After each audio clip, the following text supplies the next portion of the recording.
Ayan, magandang araw, Lansangan ni Juan. Ang pag-usapan po natin ay tungkol po sa interview ni Tony Gonzaga kay Gringo Onasan. Sino po ba si Gringo Onasan? Noong EDSA 2 at ano ba ang kanyang layunin? Siya ba ay laban sa pamahalang Marcos o kakampi siya ng mga Cory Aquino? At ano ba ang kanyang pakay o tunay na layunin bilang sa kanyang sarili? Ano ba ang kanyang ipinaglalaban? Ito po pakinggan natin mga kababayan kasi marami hong nagtataka.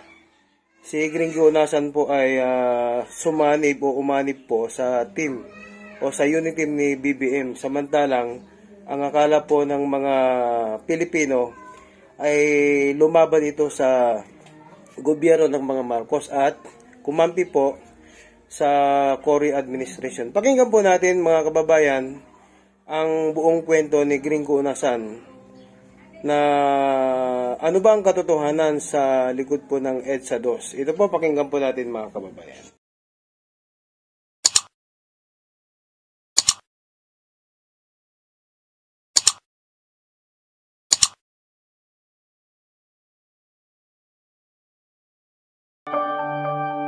At the age of 35, he became the youngest officer in history of the Armed Forces of the Philippines to be promoted to full colonel during his service. His recognitions in the military include 3 Distinguished Conduct Stars, Gold Cross medals, and Wounded Personnel medals sustained in combat, and became the first independent candidate in Philippine history to win a seat in the Senate in 1995. And we have with us today the former Secretary of the Department of Information and Communications Technology.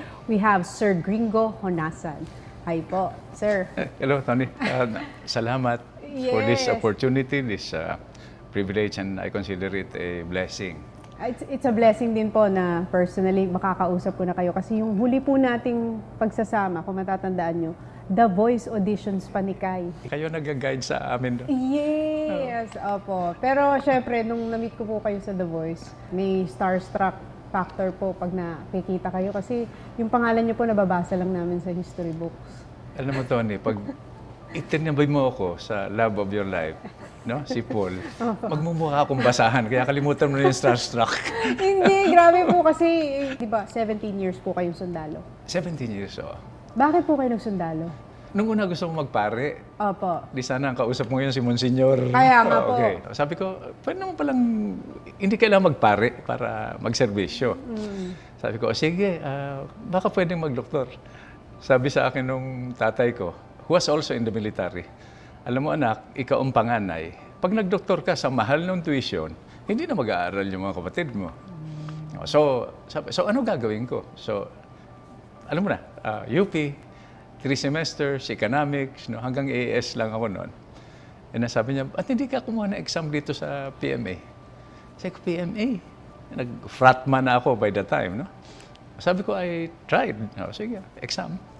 Nakapasa naman sa awa ng Diyos. Well, I'm not, wala namang yabangan dito, no? Opo. So, I topped the exam. Yes, opo. So, ilang taon po kayo nung naging official na sundalo kayo? 19 years old ako nung pumasok. So 1 year, sulat sa tatay ko noon. Sabi ko, normal ba na mag-isip kang hindi siguro ito yung calling ko? Sabi niya, subukan mo lang, tapusin mo yung 1 year. Pag after 1 year, ayaw mo talaga, di sige, walang samaan ng loob. So pagkatapos po ng isang taon, ano na in love na ako sa military. Okay, so then our class 71. That's the class of Senator Lacson and other... Kasabay niyo po si Senator Lacson? The notorious PMA class of 71. That's in the history books. Ano pong minahal niyo sa pagiging sundalo? Serbisyo. Alam mo yung napakalinaw na pinaglalaban mo, yung sinasabi ng gobyerno palagi, no? Yung mahirap, yung inaapi, yung pinagkait yung hustisya. Can I bring... Sige po. Nagtataka nga ako, di ba? Pag rebelde ka, yun din ang sasabihin mo. Pinaglalaban ko yung mahirap, yung mga biktima ng injustice. Ang hindi ko maintindihan, Tony, up to now, is bakit sila nag-aaway? At ang nahihirapan sa crossfire Yung hindi nag-imbento nung away na yun, di ba? Yung civilian, yung bata, matanda. I have seen blank faces, blank looks on the faces of those who get caught in the crossfire. Yung nasira yung bahay, yung pananim. So, 17 years po kayo naging sundalo, pero 7 taon din po kayo naging rebelde. oo. Sabi namin kasi, by the way, stands for me, it was not against any person. Akala nila it was anti-ganon. It was for something. What was it for? Reform. Pagbabago, yung laging sinasabi ng eleksyon, di ba? Pagbabago. So, nung naging rebelde po kayo, ano pong pagbabago ang hinahanap niyo nun? Pagbabago saan? Sa sistema. Ano pong gusto niyong palitan sa sistema nun? Bakit kayo nagrebelde nun? Yung opportunity, di ba? Ang concern ko, if you relate it to yung pagbabago sa sistema, is a possible breakdown in order. You've been a part of 2 EDSA revolutions. You've been a part of the one, and you were also part of the second one. Well, actually, ang tawag ng iba ron, no? Depending on where you sit, is, di ba, mga uprising, mga kudeta. Abunado na ako doon. Naging part din po kayo ng kudeta. Nag-lead po kayo ng kudeta. So, aminado ako, 86. Yes. Kasama kami noon. Pero ang superstar talaga noon, people power. Opo. Kung wala yung tao, ano ba naman? Ang paliwanag doon, mabilis lang, ano? Di ba? Kahit na mag-rally ka sa kalsada, gusto mo ng pagbabago, no? Walang mangyayari. Dahil yung gobyerno may hawak ng coercive powers, ya? Police, military, anti-riot. So, ang ginawa namin noon, tumiwalag kami. Para yung nasa kalsada, meron din silang army. May magpoprotect sa kanila. May magpoprotect at may gigitna para mag-referee na hindi magkasakitan. Yun ang role namin noon. In fact, Ang reason po bakit kayo tumiwalag nung panahon na yon? again, pagbabago. Pero by the way, Tony, we did not expect overnight reforms. After 86, nag-uwian Hindi ba? Nag-uwian. Happy, euphoric, di ba? Nakalimutan natin na the revolution, the bloodless people power revolution, was the easy part. The harder part is rebuilding our nation, re-engineering the system. Yun ang nakaligtaan. Kaya ngayon, kasama kayo sa, segue. Kasama kayo dun sa, nagpaalis dun sa nakaupo. Ba't ngayon nasa sa slate po kayo ni BBM? Inampun ako, Hindi ako di ba? Bakit nga po? Di ba? Dahil sabi nila unity. Di ba? Sabi ni BBM. Sabi rin na Senator Lacson, corruption, anti-corruption. Sabi ni Senator Pacquiao, bibigyan ko ng pabahay. Ngayon, raise hands. Sino ayaw ng unity? Raise your hands. Ang nangyayari kasi, tinitingnan muna natin sino nagsasalita. Ang dapat na tanongin, ano ba sinasabi niya? So, pag sabi ni BBM, Sara, unity, love your country, abay, sama ako dyan. Pag sa amin, kaya inampun ako, independent ako Nung nagkaroon po ng snap election noong 1986, between President Cory and nung time na yung President Marcos, bumoto po kayo nun? Bumoto po kayo? Yes. Sino po binoto nyo nung Si time? President Marcos. In fact, pinapunta kami ni Minister Enrile, suggestion din namin, kay Mrs. Aquino. Nag-meet kami, yung RAM, core group. Sabi namin, ma'am, pinapunta ho kami rito para proteksyonan kayo. Dahil ang essence ng tunay na demokrasya, isang buhay at malakas na oposisyon para yung tao may pagpipilian. Ang sagot sa amin ni Ms. Aquino, ba't hindi nyo na lang ako iboto rin? Sabi namin, ma'am, mahirap po dahil ang nagbigay ng ranggo ko, ang kinikilala namin, sundalo kami, na Pangulo, si President Marcos. So, binoto nyo po nun ay si President Marcos, pero kayo rin po, ang mga sundalo rin, ang naging key factor. Yes. Yes. Naging key factor kung bakit natanggal po si President Marcos. So, ibig sabihin, hindi kami mapipintasan na personality-oriented. Basta't for reform kami. Ang ginawa ng militar noon, hindi kami nag-away, nagbarilan. Dahil yun ang fear namin, Tony. Pagtawid namin from Aguinaldo to Crame. I've never been so nervous in my life. Biruin mo, tatawid kami. Kasama namin si Minister Enrile para mag-join forces with then General Ramos, no? Opo. Tatawid kami sa milyon-milyon. Kung kuyuging kami ron, di ba?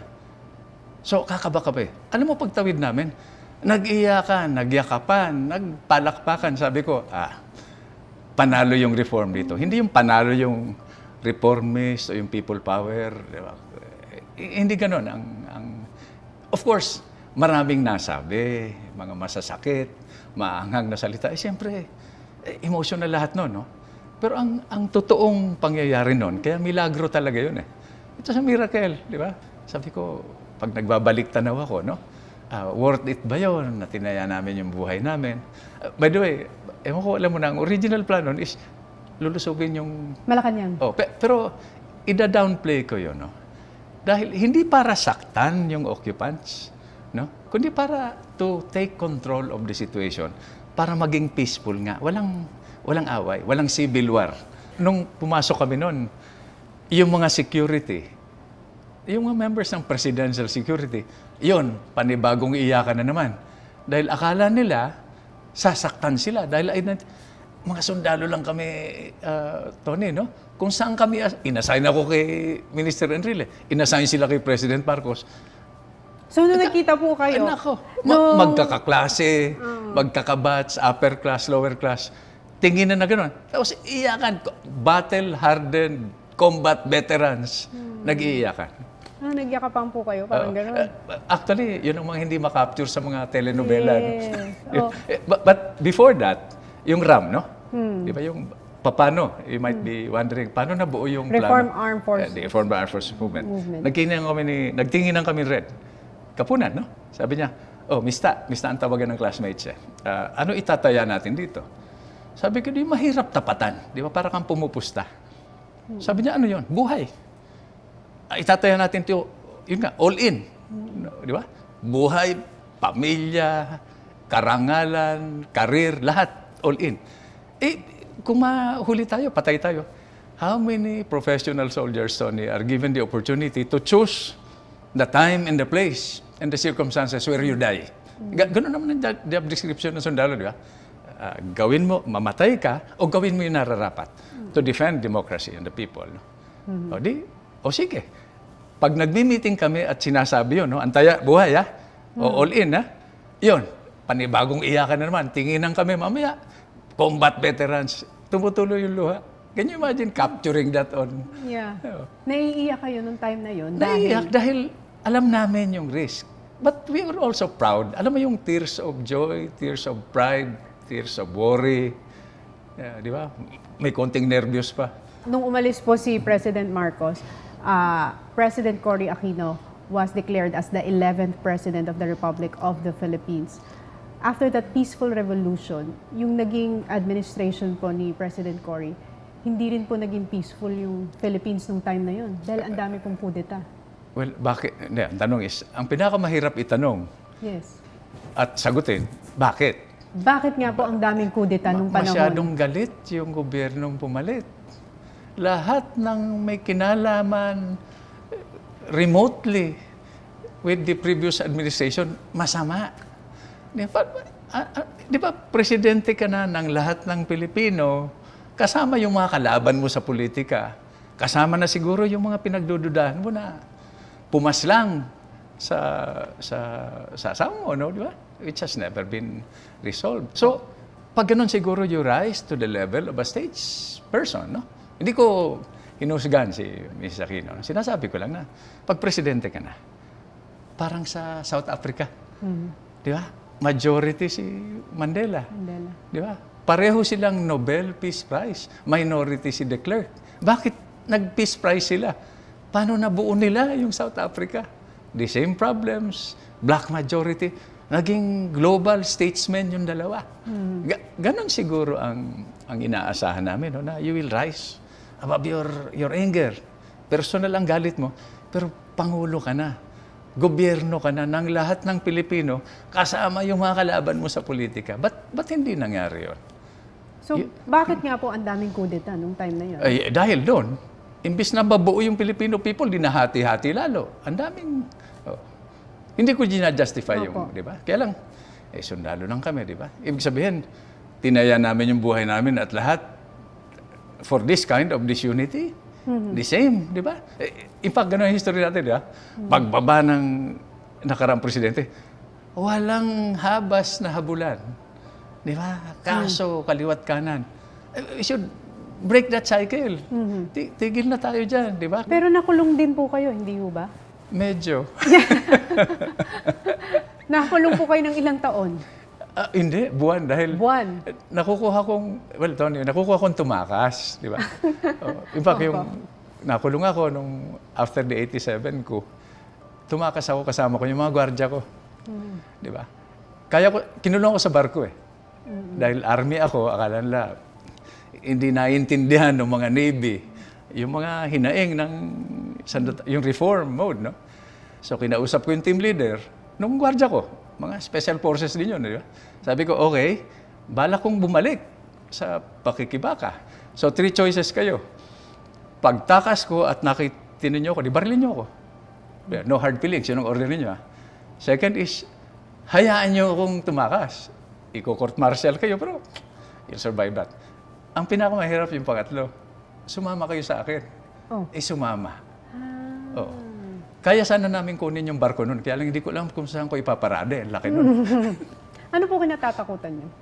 Ako? Opo, kayo. Kinatatakutan ko yung magiging kinabukasan nung ating bansa. Dahil baka wala na ako sa mundong ito. Yan, sinasebe, yung mga apo ko. Mga di ba? apo niyo po. Baka hindi patas ang laban. Dahil sa apelyido nila, siguro, baka, di ba? Baka pag-initan sila. Yung disunity, nagsisimula yan at family level. Yan, nagiging personal. Tapos, siyempre, may influence ka rin. May influence din ako, di ba? Mula po sa pagiging sundalo, paano po kayo napasok sa politika? Nung kasi, di panay nga ang... 1995. Panay ang pag-aalsa, no? Sabi sa amin ni the late Heidi Orac, chairman ng National Unification Commission. Inutusan siya ni President Ramos na hanapin ako. Siya po ang nag-grant ng amnesty sa inyo noong 1992. Si FBR. FBR. Okay. Hinanap ako. Escort niya noon si Red Capuna. Nag-surface na si Red. So nagkita kami sa isang safe house, no? Sabi sa akin, alam mo, Colonel, sabi niya, unang-una, abay, ganito pala kayo. Sabi niya. Sabi ko, Sabi niya, ano, Colonel? Sabi ni FBR, you have to stop trying to unsuccessfully overthrow the government. Tuwing sumasablay kasi kayo, nahihirapan yung ekonomiya. Sabi ko, nga, no? So why don't you come in? Di ba? And help from within, your reform mode, di ba? Tapos sabi nung kilusan, ano gagawin natin? Alam tayong alam na, di takbo ka. Sabi ko, ano? Barangay captain? Hindi, senador. Independent. Di ba? Sabi ng Namprel noon, di ba? Kumilik, paano ka tatakbo? Galing ka sa pagre-rebelde. Di ba? Ikaw yung... Ang pananaw ng iba, nanggulo ka, di ba? Wala kang pera, wala kang partido. So, nag-organize ako ng 1 million young volunteers. Di ba? So, yan. Lakad Noong time na yun, 1995. 95. Kayo po yung first ever in the history of Philippine politics na tumakbo. At nanalo. At national. Yung tunay na independent. Walang... Muntik pa nga ako i-declare na no sons candidate. So, nung nanalo kayong senador, ano na ho yung naramdaman nyo nun? Siyempre, bilang isang sundalo, naging senador kayo. Well, sa loob at labas ng government service, government service ko, di ba? 17 years, sundalo. Isama mo ng government service yung pagiging rebelde. 7 years. 21 years, Senado. In politics. 2.5 years. Almost half a century. Almost 50 years of public service. Di ba? So, naramdaman ko na patutuhanan ko na ang problema, hindi tao. Di ba? Di ba? Pati yung terrorism, di ba? Sabi, one man's terrorist is another man's freedom fighter. Yun ang sinasabi. Hindi problema ang tao. Ano po ang problema? Sistema. Yun ang work in progress. We have to exert a lot of effort. Ang hirap gawin, di ba? Baguhin yung kultura, yung pag-iisip, di ba? Meron po kayo isang interview na sinabi nyo, mas gusto nyo maging sundalo kaysa maging politiko. Dahil mas simple ang buhay ng sundalo. Di ba? Pag sundalo ka, di ba? Ikaw yung referee. Pag may napikon, may armadong grupo, illegal, kriminal, rebelde, pag sinabi ng chain of command ng presidente, habulin nyo. Bring them to justice. Yun lang. Ganun kasimple ang problema, ang trabaho namin. Ano po yung pinakaayaw nyo bilang isang politiko na nararanasan nyo? Ayaw nyo sa politika, ayon? Yung kwan, forgive the word, no? Opo.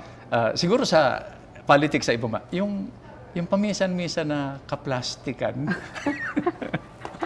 Ayaw niyo po yun sa politics. Environmentalist din ako, pero hirap na hirap ako mag-recycle ng plastic. Pero ano naman po ang nagustuhan nyo? Sa pagiging politiko? Yung freedom to talk to the people directly. Patututuhanan mo kasi yung mga sinabi mo nung kampanya. Kaya sa kampanya, kahit anong ito, hindi ako nangangako eh. Well, actually, Tony, yung mga gusto kong sabihin, ginawa ko na eh. Dahil nakapagpatupad na po kayo ng 100 na batas? Medyo. Or more? Pero hindi ko credit yun, ha? Because the Senate is a collegial consensual body. 24 kayo dyan. Sa mga critics po, no, it's very hard for them to reconcile the idea that you were once part and one of the key characters sa EDSA Revolution who ousted President Ferdinand Marcos nung time na yon. Hindi nila ma-reconcile yung fact na ngayon, you are supporting Bongbong Marcos, the son of President Marcos. Tutulungan ko silang i-reconcile. Tinatanong ako, who was our best president? I'm on record. Yes. Diba? I said, our best president, except President Duterte, hindi pa tapos yung term niya, di ba? Was President Marcos. Before he had health issues and there was a diminution of control. He was the best president for you because? Because, di ba? All the orders emanating, life and death, nasa frontline kami, di ba? Pag inutos ng Commander-in-Chief, we never looked back to check, baka masama lang gising nito. So, we went straight for the mission. Over time, medyo palingulo, ba't ganito ang order? Di ba? Over time, hindi namin alam na not in control na pala si Presidente dahil may karamdaman siya. Yeah. Di ba? So, na-develop around him another layer of decision makers who maybe did not share his vision, his intellect, and of course his heart. In fact, going back to EDSA, no, it was President Marcos who said, wag, let's not fire on the so-called rebels who were holed up in Crame or Aguinaldo. Actually, hindi rin yun totoo, no? Dahil habang umiikot si Secretary Enrile noon, at saka si Jan Ramos, kinakausap mga gobernur, mga sikat, mga bossing, mga general, kinakausap namin junior officers. By 86, di ba? We had about at least 1/3 of the officer corps. Pwersa na yun all over the country. So, ang fear namin is a civil war. But it was never the fault of President Marcos. I'm not justifying or rationalizing for him. So, going back to your question, because of the call for unity. The call for unity was present in 86. Di ba? It was present in 87. Hindi kami, di ba? Straight line kami ito ni. Hindi kami nagbago. Hindi namin problema kung nagbago yung iba. Kailangan ng bansa natin ng pagkakaisa dahil po? Dahil, how do we... ang problema kasi, akala mo yung kalaban mo sa politika. Yung opposing candidate. Ang problema natin na permanente at lumalakas pa by the day, food, clothing, shelter, health, education, access to data. Employment. So ano po masasabi niyo dun sa mga kapwa nating Pilipino na nag-aaway-away para sa mga kandidato? Abay, simple lang, magtulungan tayo. Konting respeto, konting pagtingin, konting konsiderasyon, konting pagpapatawad. Di ba? Kahit na ano sabihin, ang unang tanong, sino ba nagsasalita? Anak ba nino yan? Di ba? Di ba yung tatay niyan? Ganun ang mode natin. Abay, ano sinasabi nitong taong ito? Kahit na sino pa siya. Di ba? Kung sabihin, kaya nga may due process. Di ba? Article 3 of the Constitution, no person shall be deprived of life, liberty, and property without due process. Di ba? Kung ayaw natin ng due process dahil maubusan tayo ng pasensya, every issue, sino i-convict, sino walang sala, ipon-ipon tayo sa MOA o sa Luneta. Sino ang ayaw nito? Raise your hands. Paramihan na lang. Pero burahin na natin yung mga korte. Baka makatipid pa tayo. Kung yun ang gusto natin. O kung tuwing maubusan tayong pasensya, punta tayo sa kalsada, people power, which has become not a very good habit. Itong bansa natin, Tony, natural ang boundaries. Di ba? Kaya tinatamaan tayo ng COVID, pero hindi ganun katindi. And if you look at the map, tayo, Tony, ang may hawak ng traffic light. Doon dumadaan yung eroplano, yung barko, yung submarine.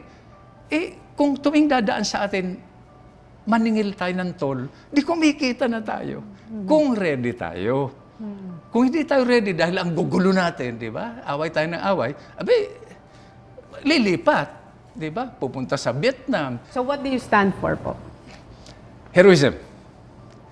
Heroes by ancient definition are ordinary people, young or old, men or women, who together, importante yung word niyan, together, build for the next generation. Kayo po, sino ang hero ninyo? My father, who told me, alam mo anak, in the crunches, you'll be judged by two things, di ba? Integrity. Di ba? Integrity, di ba? Being true to yourself. And of course, your equanimity, your composure. Okay. I will be judged by the causes I've been identified with. My children, the people I love. Okay? Sasabihin, ano ka ba ni ganito? Ni Onasan? Siguro ang sagot pag sinabi mo, kaibigan ko siya, o tatay ko siya, o lolo ko siya. Di ba? O husband ko siya. Di ba? Kaya pala. Association. Double-bladed yun, ha? Kaya pala mabuting tao ka. O kaya pala may factory defect ka. Parang judgment by association. Tony, naranasan mo yan, di ba? Opo, ngayon. Diba? And how about the haters? Well, The critics? The naysayers? How do you handle them po? how do you handle them? Yes. The critical variable we are managing now is only one: time. I have no time to attend to the bashers and the haters. I have better things to do. Di ba? Like sleep. Recover from the rigors of the campaign. Di ba? Talk to you. Di ba? Better things to do. Asikasuhin mo yung haters, yung bashers. Hindi naman ako iboboto nun eh. Di ba? Ba't ko pag-aaksaya ng panahon, di ba? Pero yung boboto sa akin, I'm encouraging them. No? Choose wisely. I've been bashed all my life. For better or for worse. Ba't naman ako magbabago pa ngayon? Yun lang. Yung pa ang karakter ko eh. My threshold, my tolerance for pain, including self-inflicted pain, is very high. Pero pag kinanti mo yung mga importante sa buhay ko, may problema ka. I'll give you a problem you cannot solve. Oo nga. Ako, patay sila. What for you is important in life? Family. Well, before family, country. Country, in family, derivative yan, di ba?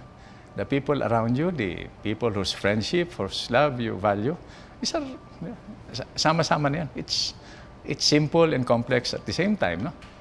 No. And I'm not saying this for your benefit, no? To be given this opportunity to talk to a broader audience, which I cannot reach through your show, is big deal sa akin to.